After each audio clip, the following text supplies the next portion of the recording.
Rome in my youth was a city of stark contrasts and dramatic extremes, a place where fortunes were made and lost in the blink of an eye. Unimaginable wealth existed alongside crushing poverty, a stark division between grandeur and squalor that defined the very fabric of Roman society. The city was a vibrant hub, teeming with merchants from across the empire, their stalls overflowing with exotic goods and local produce. Senators debated in the forum, their voices echoing with power and ambition, while disciplined legions marched through the streets, a constant reminder of Rome's military might. Yet beneath the veneer of prosperity and order, danger and unrest were ever present, lurking in the shadows. Political life was a brutal game, a constant struggle for power and influence. Ambitious warlords like Pompey, the immensely wealthy Crassus, and my own great-uncle, the charismatic and ambitious Julius Caesar, openly fought for control of the Republic, often resorting to violence and intimidation to achieve their goals. The Senate's authority was rapidly fading, its power eroded by corruption and the overwhelming influence of these powerful individuals. Powerful men openly used their legions and vast fortunes to bribe officials and seize power, undermining the very foundations of Roman law and tradition. For a young man like me, growing up in this turbulent era, survival depended on learning to navigate the treacherous waters of Roman politics, understanding shifting loyalties, and mastering the art of intrigue. The city's grain supply was perpetually unreliable, leading to widespread hunger and discontent among the plebeians. Crime was rampant in the narrow, winding streets, and violent riots were a common occurrence, fueled by poverty and desperation. Yet, despite the dangers and uncertainties, Rome was also a city alive with spectacle and entertainment. Thrilling chariot races in the Circus Maximus, brutal gladiator games in the Colosseum, and elaborate religious festivals honoring the gods. It was into this chaotic, exhilarating, and often dangerous world that I, Gaius Octavius, was born. Destined, though I could not have known it then, to eventually end the chaos and reshape Rome into the empire it was meant to be.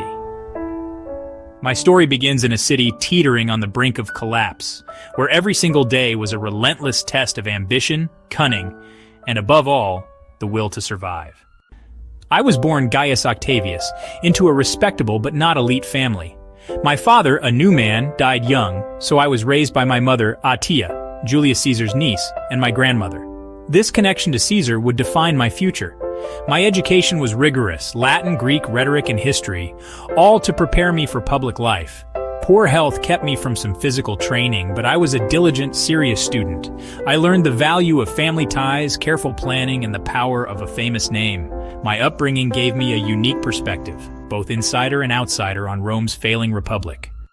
Caesar's assassination in 44 BC changed everything. I was just 19, training in Apollonia, when I learned I was Caesar's adopted son and heir. The name Caesar brought me instant prestige and made me a target. Mark Antony, Caesar's general, tried to sideline me, but I won the people and Caesar's veterans to my side. I paid Caesar's promised legacies, gaining popular support, and positioned myself as his avenger. Rome was in chaos. Antony, the Senate, and Caesar's assassins all vied for power. I allied with Cicero and the Senate against Antony, but always kept my own ambitions first.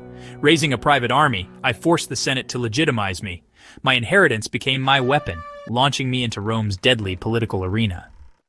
The assassination of Caesar left a power vacuum, a void that ambitious men like myself were eager to fill. But I soon realized that the true threat wasn't just the absence of Caesar, but the men who orchestrated his demise. To survive and ultimately prevail, I understood the necessity of alliances. I joined forces with Antony, a powerful and influential figure in Rome, a seasoned general with the loyalty of many legions, and Lepidus, a man of considerable political weight, though perhaps not as militarily gifted as Antony or myself. Together, we forged the Second Triumvirate, a legally sanctioned three-man dictatorship designed to restore order, or so we claimed. In reality, it was a ruthless power grab. We moved swiftly and decisively, crushing our enemies with brutal prescriptions. Lists were drawn up, and those deemed enemies of the state were hunted down without mercy. Even the great orator Cicero, a man of unparalleled eloquence and intellect, fell victim to our purge. His death was a stark reminder of the ruthlessness of our regime. At Philippi, on the fields of Greece, Antony and I, leading our combined legions, finally defeated Brutus and Cassius, the principal architects of Caesar's assassination. Their defeat marked the effective end of the old Republic's cause, the ideals of which they claimed to defend. The dream of a free Rome died with them on that battlefield. With our enemies vanquished, the vast empire was divided. Antony, ever drawn to the allure of the East, took control of the eastern provinces, with all their wealth and resources. Lepidus, less ambitious and perhaps less capable, was relegated to Africa. And I, Octavian, governed Italy in the west, the heartland of Roman power. While Antony became increasingly entangled with Cleopatra, the seductive and cunning queen of Egypt, I remained in Rome, carefully consolidating my power base and championing traditional Roman values and customs. I skillfully defeated Sextus Pompey, eliminating a major rival and securing control of the seas. Then, with careful political maneuvering, I neutralized Lepidus, effectively removing him from the triumvirate. The stage was now set for a final, inevitable showdown with Antony, a clash that would determine the fate of Rome. Our long-simmering rivalry finally erupted into a full-blown civil war, tearing the Roman world apart. Through carefully crafted propaganda, I successfully cast Antony as a traitor, a Roman general bewitched and controlled by Cleopatra's foreign influence. At Actium, off the coast of Greece, my superior fleet decisively triumphed over Antony and Cleopatra's combined forces. Forced to confront their defeat, Antony and Cleopatra fled back to Egypt, where they ultimately chose death over capture. At the relatively young age of 32, I stood alone, the undisputed master of Rome and all its vast territories. The long and bloody civil wars that had plagued Rome for decades finally came to an end. The future of Rome, the destiny of the entire Roman world, was now firmly and irrevocably in my hands. But with this immense power came immense responsibility. I now faced the daunting challenge of ruling a fractured and war-weary empire, a task that would test my skills and resolve to their very limits. The very idea of kings was anathema to Romans. They had overthrown their monarchy centuries ago, establishing a republic built on the principles of shared governance and citizen representation. The wounds of tyranny were still fresh in their collective memory. So, acutely aware of this deep-seated aversion, I masterfully staged a restoration of the Republic in 27 BC. It was a carefully crafted illusion, designed to appease the populace while consolidating my own power.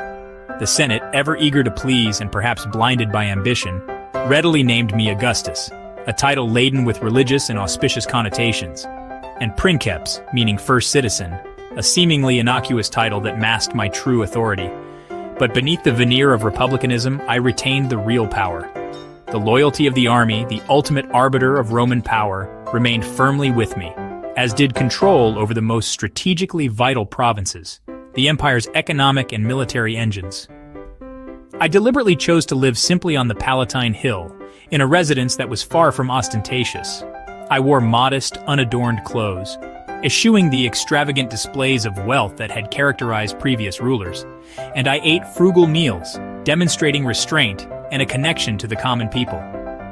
This carefully cultivated image was all about projecting humility and a deep respect for Roman tradition. My days were long filled with the burdens of leadership and the weight of responsibility. I spent countless hours reading reports from every corner of the empire, meeting with advisors to formulate policy, presiding over legal cases, ensuring justice was served, and meticulously managing the empire's vast and complex finances. To ensure the smooth functioning of the empire, I built a professional civil service, recruiting talented individuals based on merit rather than social standing. This meritocratic system was crucial in ensuring efficient government and minimizing corruption. Recognizing the moral decay that had plagued the late Republic, I passed social reforms designed to revive traditional Roman values, rewarding families for having children, strengthening the institution of marriage, and harshly punishing adultery, which I saw as a threat to the social fabric. I even went so far as to exile my own daughter, Julia, when her scandalous behavior threatened to undermine the very values I was trying to promote. My rule was methodical, characterized by careful planning and a systematic approach to governance.